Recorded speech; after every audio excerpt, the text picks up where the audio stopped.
6 years I've been talking about this, and for the majority of that time since I started it, people just thought I was crazy. But it turns out I was not crazy enough. My name is Forrest. I go by Forrest the Trainer, and I started the most polarizing trend in the fitness industry on social media. It started with two clients of mine that came to me because they were friends. They had both individual programs, but they had a trip coming up for the summertime, like beach, bikinis, like things that really put like a deadline for how you want to feel about yourself and see yourself in certain outfits when you go somewhere on a trip. They'd been doing good in their program, then all of a sudden during their check-in, they were both like, hey, we're done with what we're doing. We saw this thing on TikTok and we want to do that instead since we have this trip coming up. They had to have like sent it to each other or something because they both sent me the same thing. It was this 8-week booty transformation from this influencer turned coach. And even though they were doing good in their own prospective programs, they wanted to stop completely. And they're like, hey, we don't want to do this anymore. We want to look like her. And that bothered me a little bit. Like, hey, having like body goals from somebody, like inspiration, that's all fine and dandy, but they stopped caring about how they felt. They stopped caring about the wins that they were getting already, how they were getting into smaller dress sizes and all these other things, getting compliments from coworkers, their kids. Everything just stopped because they wanted to look like her. It kind of hurt me and struck a little hard because when you have the goals to look like someone else, it removes you from the goal entirely. Like, what happened to who you are? Like, are you ashamed of yourself or something? I looked what they were selling, which was the 8-week booty transformation, the before and after photos, the timeline, but something just didn't add up. Physiologically, that is, but what I was looking at was not possible in 8 weeks, not naturally. And around this time, there's a lot of content about men, like the bodybuilding space, like Derek, More Plates, More Dates, Greg Doucette, doing Natty or Not content, even Kenny KO. Their whole point was demanding transparency from the industry that we were all a part of. And I appreciated it. We're in the era of instant information. Like, we have supercomputers in our pockets. You can look up whatever you want and find the truth or misinformation about it at any point in time. But demanding transparency about what you're doing in this space is paramount because people, especially young people, are impressionable. So if you're going to be looking and performing a certain way and claiming that you're not taking anything, these young impressionable people are going to believe you. Then they're going to end up thinking that they're the problem, that they're doing something wrong, and that it's just success is not meant for them, which was why this was important. It still is important. Young people are still just as impressionable and they can believe anything they see, read, or hear. And then I had a random thought.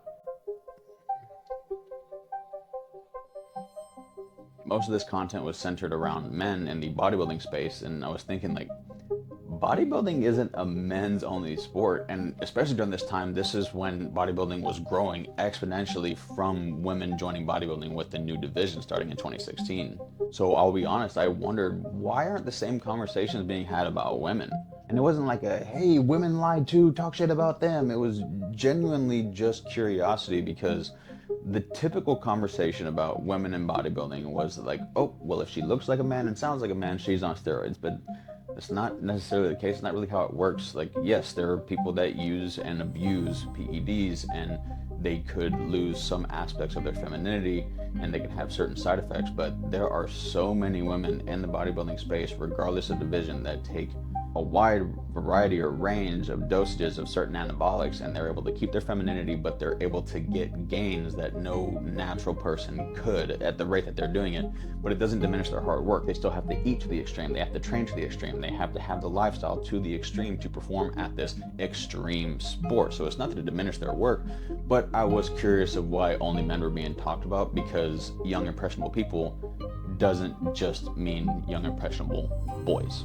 Then as I was coaching people in the bodybuilding space, there was something that was going on that this is more like been proven not true and debunked, but it happened so many times that it was a common assumption and like a topic of conversation was that regardless of division, if you were a female bodybuilder in the NPC or FBB, you were seeing and assuming that the women that had breast enlargement surgery or breast augmentation surgery, that they were going to win the show over you if you didn't have that, even if your physique was just a little bit better than them. I even had a client of mine that was in the bikini division get really discouraged from ever wanting to compete again because she was not genetically gifted in that area, but the woman that won next to her objectively did not have a physique that was as good as hers, but she did have breast augmentation surgery and that woman won.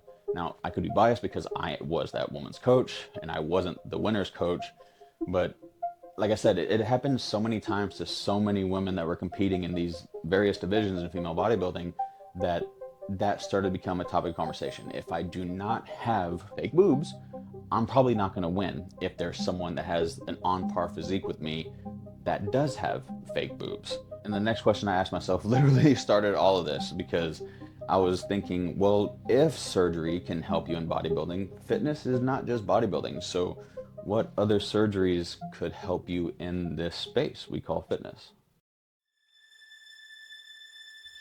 I'm from South Texas, and the most famous person from my hometown is Selena Quintanilla. I don't think she is the first woman in existence to have a bigger backside and be popular. I just think she was one of the more original that became mainstream from someone that wasn't expected. Because during the 90s and early 2000s, it was the skinny, anorexic era, the supermodel, the Project Runways, all these models that were so skinny, and all the stories of the bulimia just to be on stage as a model. And then you started seeing Beyonce, you started seeing Venus and Serena Williams. There's so many other women out there that have these bigger backsides, and it was like this, oh my God, they're so different, but they're so beautiful and this and that. But whenever I saw the Selena movie with Jennifer Lopez, for some reason, that's when I saw society and like Hollywood and the entertainment industry like really start pushing like, hey, look, if you are a woman of color and you have a bigger backside, you will have success. And it was all rooted, in my view, but I'm probably biased because this is where I'm from, where she's from, was Selena Quintanilla. And then Beyonce and so on and so forth. It just kept on going. But the reason I bring that up was then in the early 2000s and towards the late 2000s, you're in the middle of the first decade of the new millennium. And you're starting to see what society is wanting to push out more, what it's wanting to demonize, and what it's wanting to make ugly, and what's beautiful, and this and that. And it happens everywhere, men and women alike. But I think women have to deal with it more. And this is where like my brain went, and this is where my brain goes from like the origin of this whole thing. Kim Kardashian happened. She got popular for various reasons that we all know about, and one of those reasons was her huge backside. I don't remember which talk show it was, but I do remember she went on a talk show and they talked about this x-ray of her butt, because the whole thing, this was 15, 16 years ago, that she had butt implants. And she was like, I do not have butt implants. I wasn't even coaching people at the time. I had a different career going on. And I remember that happening, like my brain went back to it, because she didn't lie. Like, she just wasn't asked the right question. Because right around COVID, or before that, around that time, the BBL started becoming more and more mainstream. And my brain went immediately back to that moment with her x-ray, because it was like, oh. And she created this plausible deniability to where, hey, the question you asked me, do I have butt implants? I never lied. That's exactly what she did. And honestly, top tier marketing move, top tier PR move. She told the truth, but she also lied by omission, because she did not say, I don't have implants, I have a BBL. And she ran with the, my butt is real. And she would die on the hill that her butt was real. Then her and Chloe would fight, because Chloe was like, that's all fat. That's all her fat. That's all where her fat goes straight to her ass. She knew, she had to have known. So she's trying to be like backhanded, like dissing on her sister, like, I'm not going to say the whole truth, but I'm going to say what it actually is, but no one knows, so no one's going to be able to put the pieces together. Now we do, and now we can. Once people put two and two together and they were able to see how she manipulated everybody and lied without ever lying, the fitness industry took that and ran with it.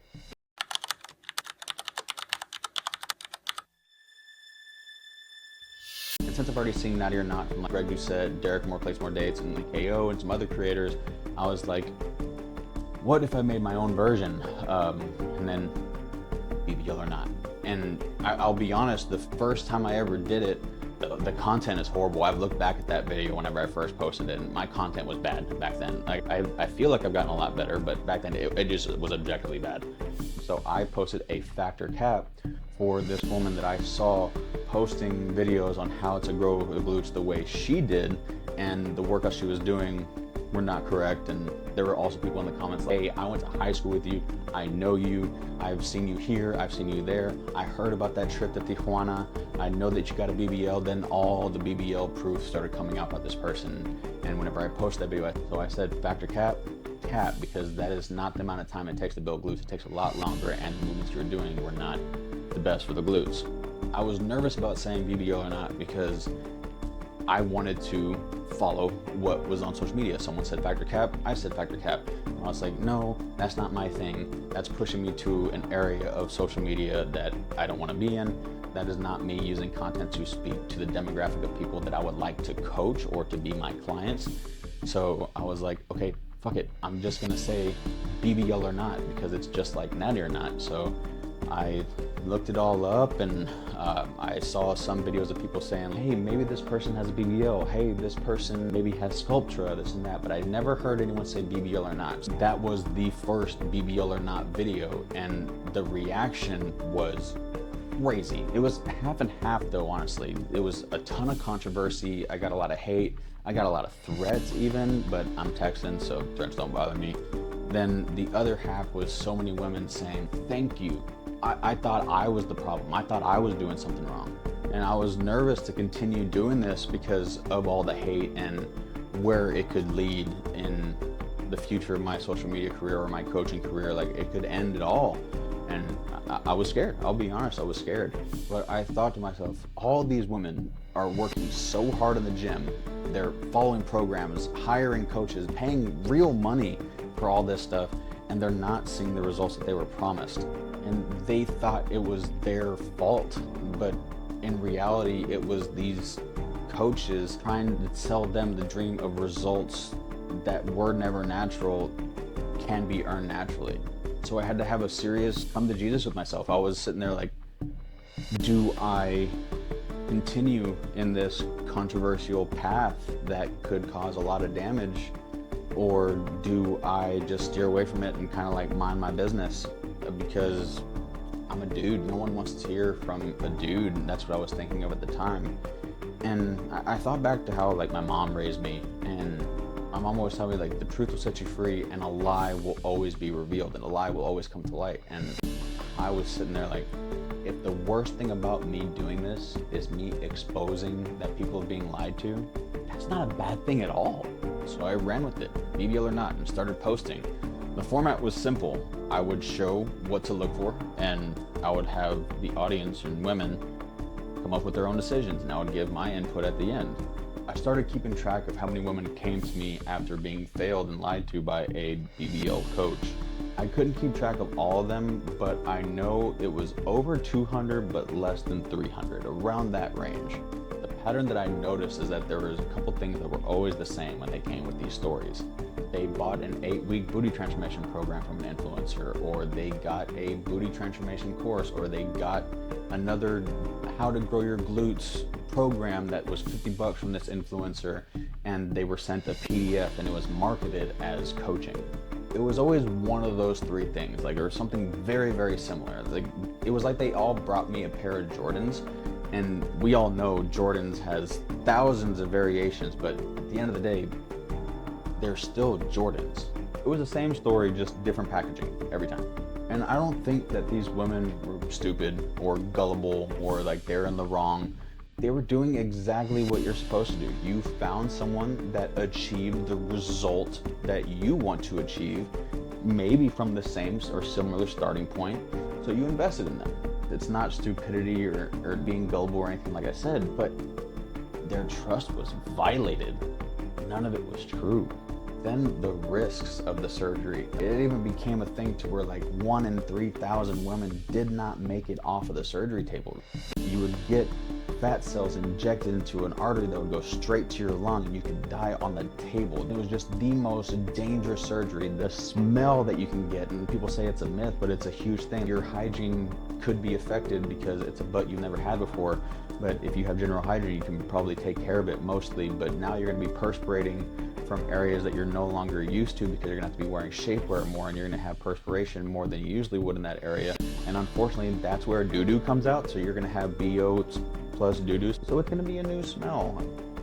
And a lot of women talked about their experience having that happen to them, And also, you're not able to be on your feet for weeks, or you're not able to lay on your back, you have to lay on your stomach, you have to sit on a donut you're sitting.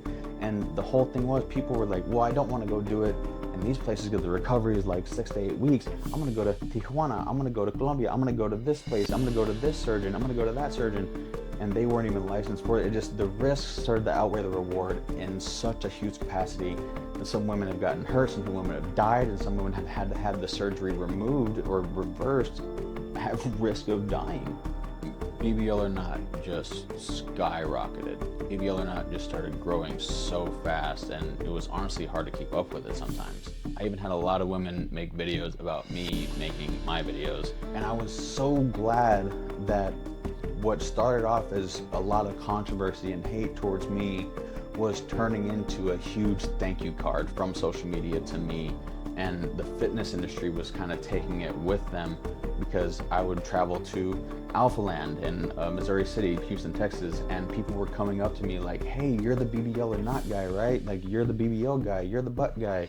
And they were saying like, thank you so much. Like, I'm not the huge fan of a man commenting on a woman's body, but what you're doing and the message you're sending is what actually needs to be talked about in the fitness industry right now. And just people being transparent. It was turning into such a positive thing, because I am no celebrity. I am not popular, but the fact that something that has never happened before started happening, and when things grow like that, people notice.